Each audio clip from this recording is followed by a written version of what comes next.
Saudara-saudaraku sekalian yang dirahmati oleh Allah, bahwa agenda Mukernas ini tentu saja selain ingin menyerap aspirasi maupun pendapat, juga situasi terkini perkembangan di masing-masing wilayah, cabang dan beberapa di perusahaan. Juga tidak lupa kita ingin menghasilkan sebuah rekomendasi hasil musyawarah kerja nasional ini yang lebih berbobot. Tentu saja dalam mengimplementasikan gerakan politik buruh pekerja sebagai gerakan perubahan mewujudkan negara yang berdaulat, adil dan makmur, maka dari itu kita datang semua ke sini berkumpul untuk menyampaikan yang perlu Anda sampaikan semua.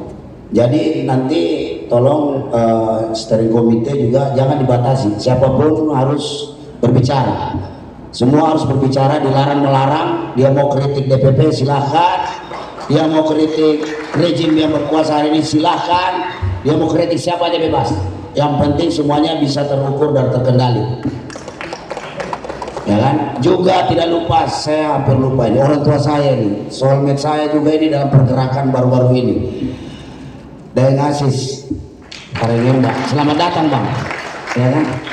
Biasa, kalau bintang gitu biasa belakang-belakangnya ya Pak, ya kan?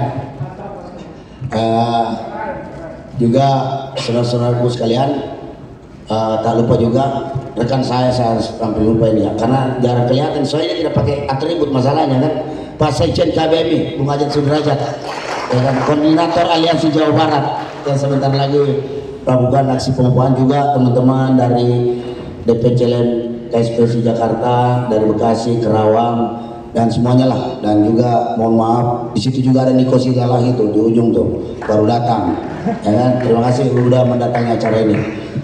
Saudara-saudara, seperti yang kita dengarkan tadi, bahwa pentingnya kita hari ini berkumpul di tempat ini tentu saja ingin mengembalikan kembali semangat perjuangan-perjuangan PPMI, dalam hal ini seluruh Indonesia hari ini, yang melihat situasi kondisi nasional hari ini yang sudah semakin gaduh, sehingga memang diperlukan kekuatan-kekuatan kita untuk dapat menyatukan sebagai wadah pemersatu, sebagai wadah persaudaraan kita sesama pekerja itu lintas suku, agama dan golongan.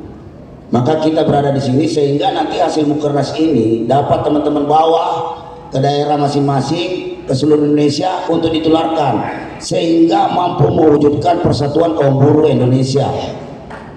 Karena dengan hanya persatuanlah kita bisa mengalahkan kebijakan-kebijakan rezim hari ini yang semakin hari semakin menggerus kepentingan rakyat.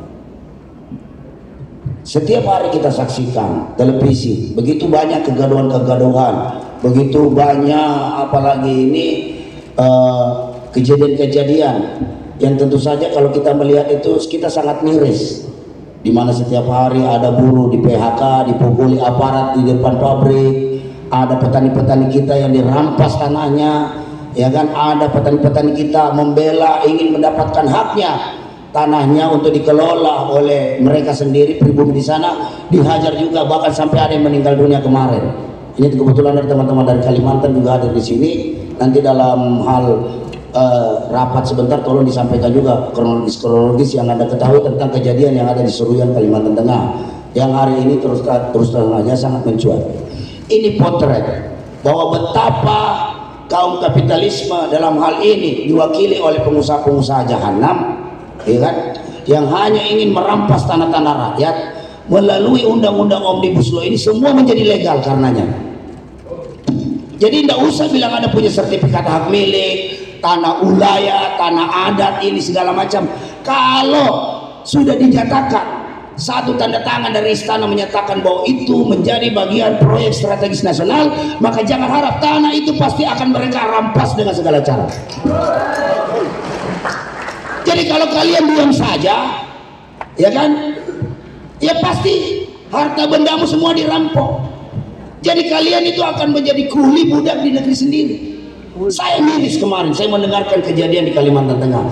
Dia yang punya tanah bekerja sama katanya mau dipakai plasma oleh perusahaan, dia yang punya tanah, dia yang menjadi buruh di atas tanahnya sendiri, dia juga di PHK di atas tanahnya sendiri. Ini kan goblok banget kita ini sebagai rakyat.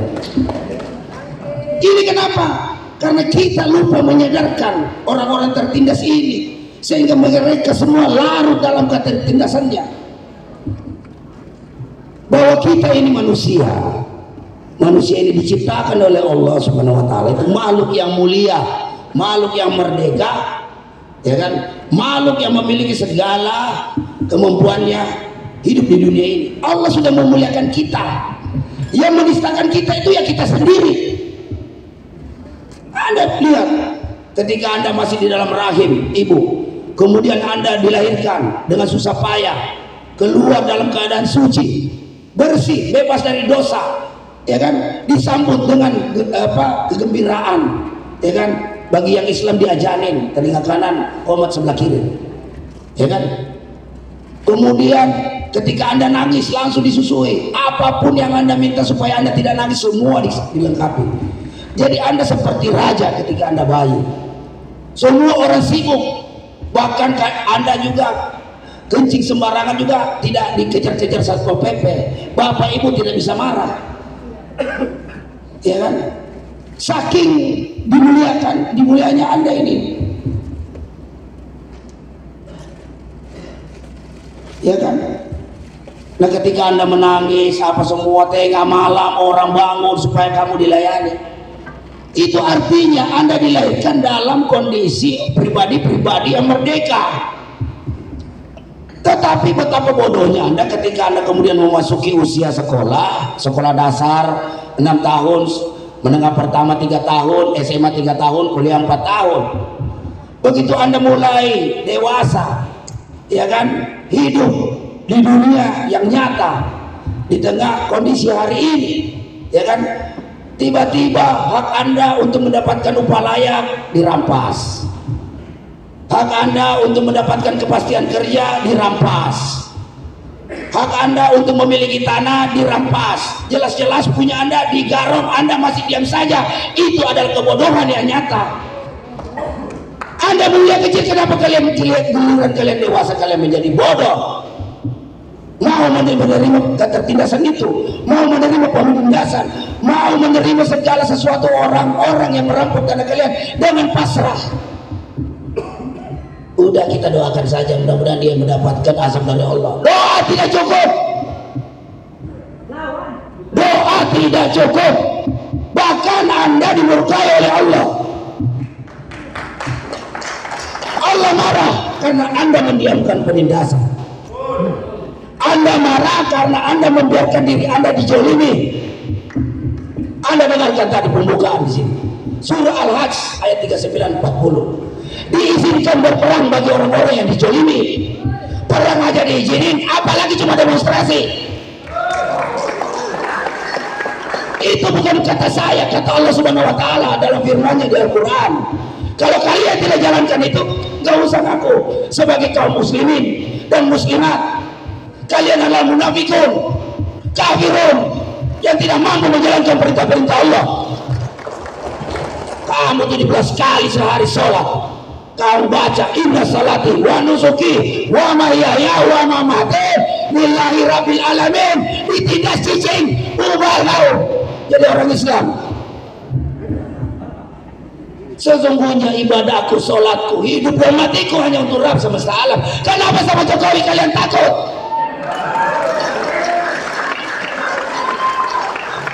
Jadi siapa sebenarnya yang salah? Kita atau rejim penindas itu? Ya kita yang salah, karena kita tidak mampu memaksimalkan kekuatan kita, potensi kita yang diberikan oleh Allah Subhanahu wa taala secara maksimal.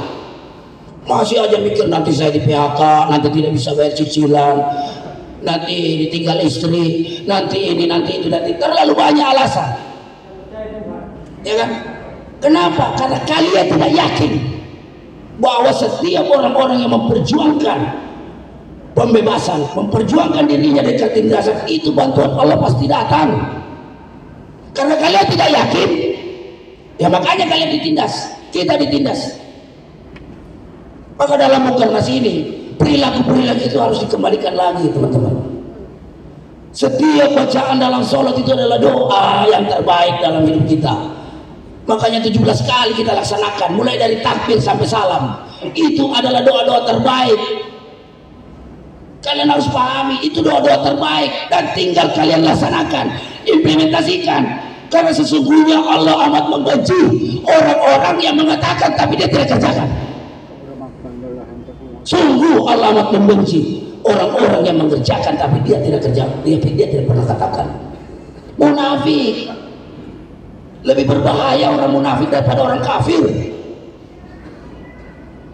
Orang munafik ini tidak bisa diterima langit dan bumi, ngambang di atas sungai kayak tai dimakan lele. Itu nasibnya. Karena munafik itu beda-beda tipis dengan pengkhianat. Iya, itu dia mengkhianati dirinya, keluarganya, lingkungannya, bangsanya dan negaranya. Maka dia tidak akan mungkin diterima. Jasadnya itu dibunuh, habis dimakan cacing itu, cepat disiksanya azabnya perih. Jadi kita ini sebagai pekerja muslim Indonesia yang berasaskan dengan Islam yang berdasarkan kepada Al-Quran dan hadis, ayo kita jalankan dengan baik, karena petunjuk yang paling benar adalah Al-Quran. Itu harus kita yakini, karena itu adalah perintah dari Allah, zat yang paling benar, maha paling kuasa, maha dengan segala-galanya. Jadi kalau kalian ragukan itu, ya belajar lagi deh. Ini pembagian OKK ini, pengkaderan ini. Berarti kayaknya Pak Kiai harus turun gunung lagi nih untuk memberikan pemahaman tentang bagaimana itu pemahaman Al-Quran, implementasi Al-Quran dalam perjuangan kaum tertindas. Ya kan? Banyak ayat tadi termasuk, ya kan? Allah sudah ingatkan dalam surah Al-An'am juga tadi ayat 1, 2, 3 bahwa akan aku ciptakan pemimpin-pemimpin jahat, pemimpin-pemimpin besar yang jahat, yang kerjanya tipu daya. Ya kan? Sekarang pemimpin-pemimpin kita melakukan tipu daya. Undang-undang Omnibus Law jelas-jelas melanggar konstitusi, masih aja dibenarkan oleh MK. Itu kan kurang ajar. Ya kan? Mencari pembenaran. Nah, kenapa dia lakukan itu? Karena rejim berkuasa ini mengetahui bahwa gerakan-gerakan perjuangan rakyat ini semakin hari semakin lemah.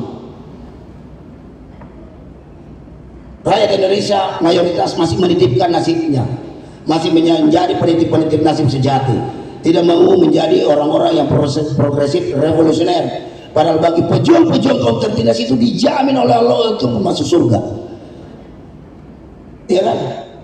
Kalau Islam ada janjinya, ada yang ingin kita raih, kehidupan abadi di surga, ya kan? Itu janji Allah. Dan bagaimana kalian mau mendapatkan itu? Bersungguh-sungguhlah dalam perjuangan ini. Kita ini tidak bersungguh-sungguh. Terakhir kita aksi kemarin tanggal 2 Oktober untuk kawal putusan MK, ya kan?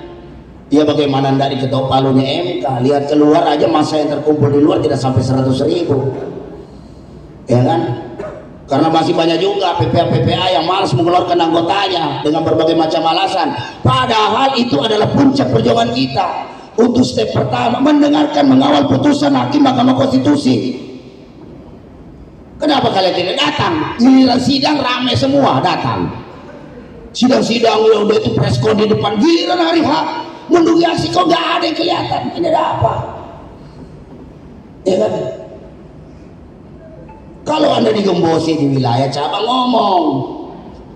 ngomong kasih tahu kita di pusat, kita udah kan kemarin minta instruksinya mana, kawal putusan MK dong, mana Pak Presiden katanya.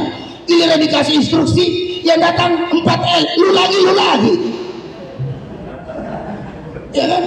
Ini tidak apa-apa, ini kritikan bagi kita semua. Emang kita harus benerin kok. Kalau kita tidak mau mengkritik diri kita sendiri, maka itu namanya sombong, tidak mau diingatkan. Emang lu siapa ya? Perlu kawan-kawan ketahui, teman-teman di sini yang hadir di sini, ini semua presidium ASP. Saya mengerti betul, paham betul, dan mengikuti betul perjuangan mereka. Kita ini di pusat sudah berdarah-darah. Sekarang kita minta dukungan dari anggota. Jadi jangan bilang kemana, ayo dong bergerak dong. minta cabut Omnibus Law. Bagaimana mungkin minta dicabut kalau kalian di anggota sendiri juga hanya menitipkan nasib kalian. Dikit-dikit kirim perwakilan. Kalau dibilang aksi besar, turun semua. Ya kan, ongkos belakangan. Kalau tidak ada ongkos ya kita aja jalan kaki. Saya dengan Bunda Arti jalan kaki dari Bandung. Kenapa kalian hanya disuruh naik motor, naik bus? Kalian tidak bisa jalan sampai di Jakarta. Yang miris juga minta dispensasi ikut aksi, bukannya dari patung kuda, malah ngopi-ngopi di Bekasi. Itu semua kita harus evaluasi, tidak boleh begitu. Jangan memanfaatkan situasi. Yang rugi kita sendiri, kawan-kawan. Buktinya apa ini, lihat sekarang. Mulus Mahkamah Konstitusi mengesahkan Perpu menjadi undang-undang, padahal itu salah. Makanya kita membangun sebuah gerakan-gerakan politik kaum buruh ini karena kenapa? Yudikatif, legislatif, eksekutif sudah nggak ada yang benar. Eksekutifnya gila-gilaan, bikin undang-undang yang ugal-ugal, amburadul, ya kan? Kemudian disahkan oleh bajingan-bajingan tolol yang ada di DPR itu, ya kan? Terus kemudian dicap legal oleh Mahkamah Konstitusi. Seharusnya menjadi benteng konstitusi, malah menjadi pengkhianat konstitusi. Jadi tidak ada cara lain, kita kumpul turun ke jalan sama-sama. Hanya itu saja yang bisa kita lakukan hari ini. Kalau kita sadar sebagai kaum buruh yang katanya jumlahnya ratusan juta, kenapa cuma demo 100.000 nggak nyampe? Ini kita perlu evaluasi sama-sama, teman-teman. Stres juga pimpinan di pusat, ya kan, gembar-gembor di media sosial, giliran pelaksanaan harian 4L lagi, ya kan, lu lagi, ya kan, malu juga kita, ya kan, tuntutannya segini. Jadi tolong anggota itu menjaga marwah, harkat dan martabat organisasi. Kita di pusat mencoba menahan itu dari berbagai macam godaan. Godaan uang udah nggak kehitung, godaan jabatan ada, ya kan, intimidasi aparat banyak. Tapi alhamdulillah Allah masih memberikan kekuatan dalam hati kita untuk tetap aman istiqomah dalam melawan undang-undang Omnibus Law ini, ya kan. Tapi minta tolong kepada anggota, maksimalkan diri kalian, karena ini sebentar undang-undang yang kena adalah kalian sendiri, bukan saya. Kalian sendiri. Lihat sekarang, begitu undang-undang Omnibus Law sudah disahkan, tanah-tanah rakyat dirampas kira-kira tiap hari. Tiap hari kita dengar orang di PHK, tiap hari kita lihat teman-teman kita tidak diperpanjang kontraknya, tiap hari kita dengar buruh tidak dibayar pasamannya, ya kan. Dan kita juga tidak boleh percaya terhadap janji-janji rejim, katanya akan melahirkan generasi emas. Generasi emas apaan? Yang ada generasi cemas. Bukan emas, generasi cemas. Cemas karena upahnya dipotong, cemas karena kalau sakit tidak ada yang tanggung, cemas karena tanahnya dirampok, cemas karena harga BBM naik, cemas karena begitu banyak pajak naik, cemas karena korupsi merajalela. Itu kecemasan yang timbul hari ini. Maka harusnya orang-orang cemas ini untuk menghindari, menghibur kecemasannya, bangkitlah kalian melawan. Jangan diam aja, jangan cicing wae, jangan cuma menjadi pejuang-pejuang medsos. Pejuang medsos sudah banyak, ya kan. Kalian ini harus mengambil, karena ini takdir kita. Mari kita jemput takdir kita sebagai kaum-kaum buruh yang progresif revolusioner. Harus kita jemput, ya kan. Ini takdir kita. Hidup di zaman sekarang takdir kita. Kalau Allah nggak suka lagi sama Daeng Wahidin, pulang dari sini juga udah mati, dimatiin, gampang bagi Allah. Gampang bagi Allah. Sangat mudah bagi Allah hanya untuk mencabut nyawa-nyawa kita. Mudah sekali. Tetapi jadikanlah Omnibus Law ini sudah menyatukan gerakan-gerakan kaum buruh di tingkat pusat. Tinggal di daerah, tinggalkan ego-ego kalian. Cuma beda-beda tipis, beda-beda parpol, beda-beda ini, ya kan. Kalian tidak mau bersatu. Kita di pusat bersatu, harus ditularkan persatuan ini sampai ke tingkat kabupaten kota. Gitu loh. Sehingga ketika teman-teman ASB menyampaikan, memproklamirkan bahwa tanggal sekian kita aksi nasional serentak 560 kota kabupaten itu ikut bergerak bersama-sama di Jakarta. Kalian kadang-kadang anggota kita egonya gede juga, mentang-mentang bayar cos amplas kalau utuh 1%. Kalau cosnya juga cuma 0,5%, ada yang nggak bayar cos, ada yang bayar cos 3 bulan sekali, tuntutannya gede banget. Itu dievaluasi, itu karungin aja, buang ke laut. Ngapain gitu gabung sama kita, bikin susah. Itu jangan kemauan lu gede, ya kan, giliran suruh bayar cos, ya kan, banyak alasan. Ya kan, memangnya pergi rapat di Cilandak sana nggak pakai bensin, kita pakai daun. Ya kan, kalian juga harus tahu diri. Kita ini semua, bersyukurlah kalian ini semua menjadi pengurus serikat pekerja, serikat buruh. Mudah-mudahan pengorbanan pikiran kalian, ya kan, tenaga kalian, materi kalian itu mendapatkan ganjaran besar dari Allah Subhanahu Wa Taala, mendapatkan kemuliaan. Ya kan?